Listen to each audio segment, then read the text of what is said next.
Enfina itia no womo abo America opepem aduonu emienu or 22 billion Ghana cedis ho na sameje mfie nya abota mo nso yiyi na no a de ode aba betu dwane se wono de wone yewura ononyamfa Alexander Afenyo Markins entwe tintintin bia omra no meche baabi cropotsi eye Bank of Ghana say IMF International Monetary Fund etimi eka ye na omusi sudua echiremu say eye gold board na abosa ekawi. Ladies and gentlemen, nothing could be further from the truth. First, nowhere in the under-referenced IMF reports is Gold Board accused by the IMF as having caused the losses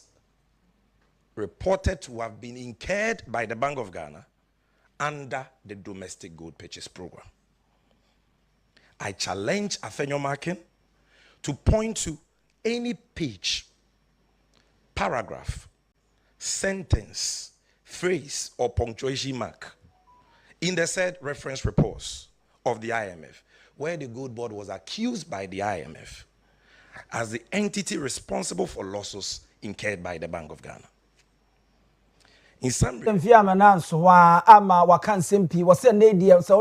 ora Alexander Afenyo Markins ononyamfo ya sade wode edom kuma ne dibre no wode akwa kodro na ese wagina eye National Theatre en woyi mpasre concert nkwa ene ende na so akonya asabi ni ped bonyamfo titu ne atwetworo obi nom agese papa wusu ankoma ononyamfo se eche mensa bonsu JH mensa nom ebetena so achese din amabobo otim se wo bukura wonu mudie mu papa ba ye no wode aye pasre ena niam ehu yankwa eni wo yiyi wo ho no se sabio kroto wanya dua bia ma emu amono se kwa abofre ono wo bia ono kodi dwomani ma ekatwitwi die beto ho ede ma wo man no enne ye gold board etimi abombode ebre di kan ya ye ne ankase adada ye gold ani anya gold band wo hanom se ni pay ya wono ne peso aboboboka ede agu ho no wono no wo kan sam de ache wono same jemfi. If the one under whose tenure as board chairman as ECG, you know, where ECG recorded a loss of 8.2 billion, is not facing any onerous bail terms, and how can Sami Jemfi, under whose tenure the Gold Board has exported 170 tons of gold through former channels and brought into this country over 17 billion United States dollars in 1.5 years, face onerous bail terms? Under your tenure, not a gram of gold produced in Ghana was refined in Ghana. Today, over 9 metric tons just this year of gold we have bought. Jemfi ena yetene ka wakasa no na wasa esisudua biem ama wache nsemu amodi tudwa sesa ohwe eye gold board wonu dwumadi omudie ena afi Owia Kaseɛ Bank of Ghana omdwumadi a womu edi na wase ensonsuye dantemu asebie konto untimi fa Bank of Ghana dwumadi a womudie eni gold board de ne ode toto ho a na se wankasa wanya abotre na wansini seburuku na manhwehwemu yi ewo no mo wase womu dwumadi a womudie wo ba beto ebra PMMC wono mo ekone eye Bank of Ghana ekwa apam wo vishampi mienu aduonu emiensa na wonmu edi gold hudwa a wonmu to a enye bibi fufuro bi aba eye gold board na akofa no de aba Bank of Ghana dwumadi odi eye dey na ade ho ntansa ebeso awon. Paid to an agent by a principal based on a contract for agreed services cannot be reasonably said to be the reason for losses incurred by the principal. And that the IMF mischaracterized fees paid to the Gold Board as one of the components of losses incurred by the Bank of Ghana in 2025 under the domestic gold purchase program. I shall also demonstrate to you that the new false narrative of Afenyo and his followers that the Gold Board is to blame for losses incurred by the Bank of Ghana under the domestic gold purchase program is bereft of fact and common sense. This fallacy no we enya de wose wo ha ho na kiremu ni ade bia nti wode atodwa se mo nko na munyemdwemu ye de ni kiremu ewo bosomtwa bato mpesua so ekwanya na wo mu yifira tonso ni ade ne ye ya wonu kodura bija nkwanta na esa kakra no aduru mikrom ja ache ne pram so ena contractor wo se wabre gwaja ye wo nwo bi mtwa so ene mfuto de yaku wo mu ne nso ne wo twedi importe kwa from watam nkumachi amowia wo abadu asaje abaye na daroma contractor na sa bezi so ama contract wo de ma no wo ye nwo adwuma ono nyamfo ja editum bosomtwe brahye bedwani wose kasubom a wo mo ne aban yidiye na sese die a ni so ade hu na sa abam yi. Great progress is being made, and I'm grateful to the current Minister for Roads and Highways. He promised me that it will be done, and it is being done. We know that Bosontre, the lake, is a very important tourist center. We did all the way to Abidjan Kwanta. The new government is continuing, and I'm very grateful to them. And I think at the end of the day, tourism is going to get a great boost, and people are going to be happy that the politicians of this nation do not abandon the work of one government, but they come together. So this is a very good example of what is good when we work together. For one more, a war, a quay so actually so akase say dear one more some bedroom one more kakra. Yamia Swaba. No more slants or mongoose no money my said the bear. Ye cannon says they want to piling foot to me. Yes, slow my woman be a kama. Because I want to put through a riot demo yago. And I also create, and no power, me as a cano. It be my would be a cool town or I know my side. I was in Woodrow, so the family cap of Pebia. It has a bit make Caribbean what do the cuckoo. The area will create mass of my baby.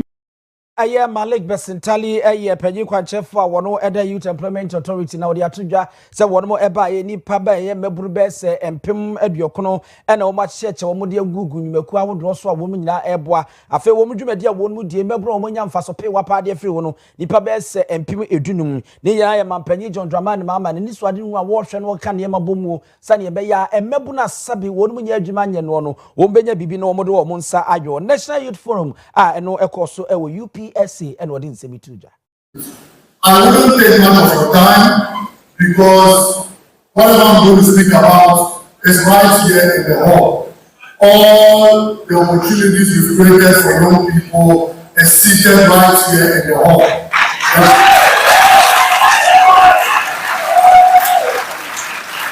Minister,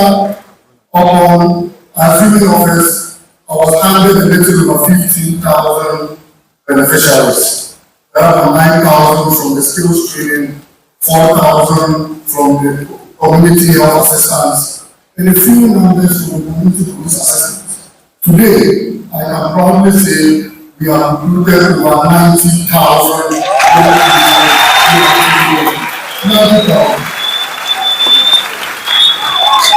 6,000 under the newest mobile community medical first responders, 6,000 under the fire service assistance, 5,000 under the business assistance.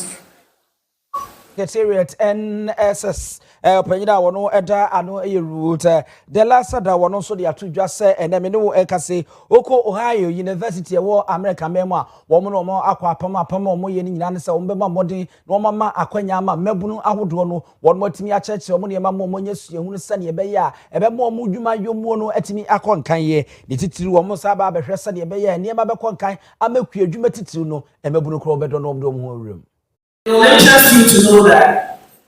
in the coming weeks, we'll be embarking on a journey to Ohio University in the United States of America to engage the university towards the signing of a memorandum of understanding for a training program for national service personnel, where we will send some of our national service personnel to Ohio University to study and learn for the job market.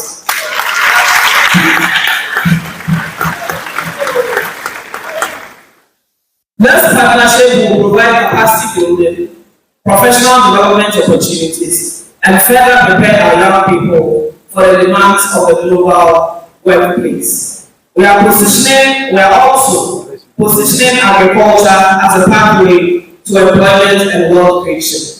So across Ojumedi ya akroya ase ena wasofo ohwe ebebunu epuntuo ene kwa ebefa so ebemo wo mu so na wo mabo wo so anya bibi ayono owura no nyamfo Jojo Pare ado no so de atodwa se wo meyi a Ghana Statistical Service yenkontabudie no eba ye no na se emebunu no egira wo mo hanji chemu be se ediosia je se wo meyi de emebunu no ene ye chibramo eno nti se beko ye dia na wose ma emebunu no nso nya baabi no mu nya no mu gina so eno nti na mampanyi John Dramani ma mesa ne hwene so no wadi duku edi abode ye mu se kwa obefa so obetumi obebo ama mebunu anya bibia yobia no obeye Yewra George Opare Ado. Because young people are not passive recipients of policy. You are the co-creators and authors of Ghana's future. And therefore, your participation in shaping policy cannot be an afterthought. That is why today I am excited about this story. I don't want this to become another conference where young people will just speak. Governments will applaud, photographs will be taken, we will enjoy nice musical performances from our celebrated artists. And what I want us to do is for everyone to go home feeling that it is part of the development process and it's part of the policy making process of this country. I want this conversation this afternoon to produce action. Tell us what is working. Be very frank with us. Don't come and sugarcoat anything. Tell us what is not working. Tell us what government should start doing. And most importantly, tell us what you believe you can do to help. Chem one PP amanyuko no aso se de edi ka de achem no wo mo bie kratemu se de be ya wo mo national battle no afi na duru ho no wo ba wo apese wo kope bibia no wo beba na wo befa nkrata wo se fata nko ade a na bepetwa akua lomoke akwa ba wo no so akofa ne nkrata dwumadi a wo kopenya na se de bile wo penya so be ye ma don frefo e de ama wo mo mo di nanim bi na wo di won ntoabo emu akotepa e Kara Maclean den se ma di tudwa echiremu asa battle nkunimdie betimi aba ya na dodo na agina ema sanse ema doso wo mu no mutimi si gina yese ha ne yeto akoma di nkunim beba na se wo so wo mutuma obi nso betimi aboa ama nkunim die na ba 1 pp afa wo fi champion bi ne aduonu wo twene dia ene na pepetwa wo no betimi aboa adwuma no Petra Lomuki Epia Akwada or contested for National Women's Organizer na ya be fan forms say I can see him enye kasape ma we rem ene ba ha your purpose here the okay. Samri your opposition and your put time said to get the party back to power. Na juma ye share ye Ghana population now voting population in my also say Merima. And so share see a opposition they just say manu do duana and twamba. And as a party me tell you say it was say ye manu you to me rally money back into the party because that's the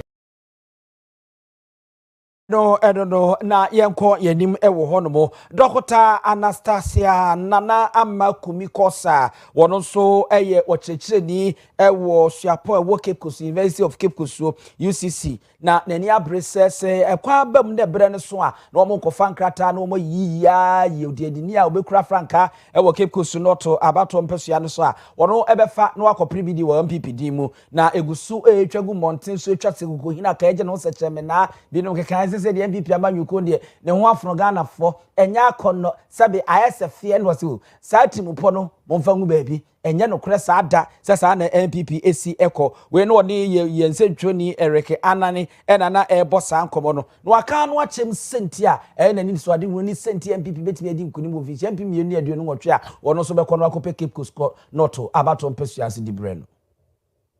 ono zo e kasa keke makade wa kodo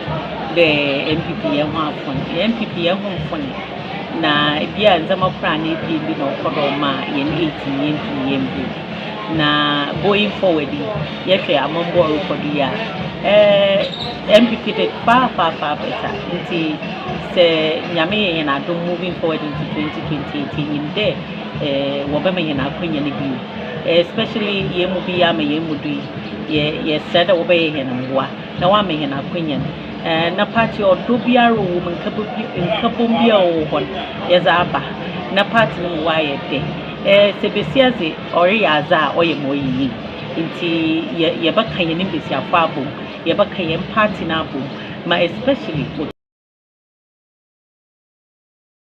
Anastasia ena yatene ka ehonere ye gina so de de anopa no nsia kase ne ye de aba awiye oman maka yemfa na ase bi mfa ma won sanse ye no ye da na ebodo mi won apagya ye de esi apata isi na daruma tutugum nuane a wo ye na no pa bie tutu na fagugum na ye ni ne nkonkoda ni school na won mo kono fa bi hye trank ni mu ne ade a onye nya na okoje ne dokro no e wo dan ne hono mu a enye na papa bia ne gum won de onya meko na o metum hyeto no obete a na otu aguso eno ano no woko Fanko Enterprise yemfe ni nchimwo no na ade ache ye pepepe pono de sisi ye dan no ano no ye no munkodi nkomo na omuma ye bi e wo no na ase de bi nko emfa emma Benedict Asante embo se fo panyi pa de tano a wo se mu abra na ma mi kuku ajando e na afi yi akosiesemua e kuruche nsem no e di egu epono so sa enso e na ekwa MC a hono ma e director pa e ye Obapa Gracie wono director ye Simon e ye sound editor e na afi Nelson e ye video editor yensa enna e ye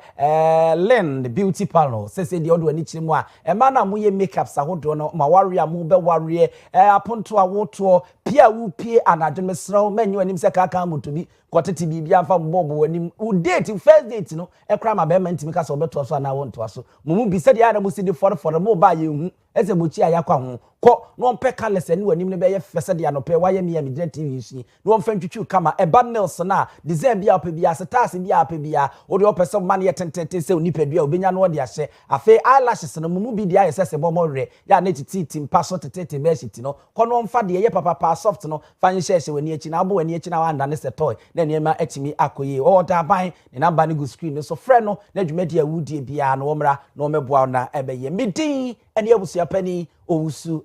diomi ha de edisie ama oman abeto aso no de owia adechie no ede ato aso amamu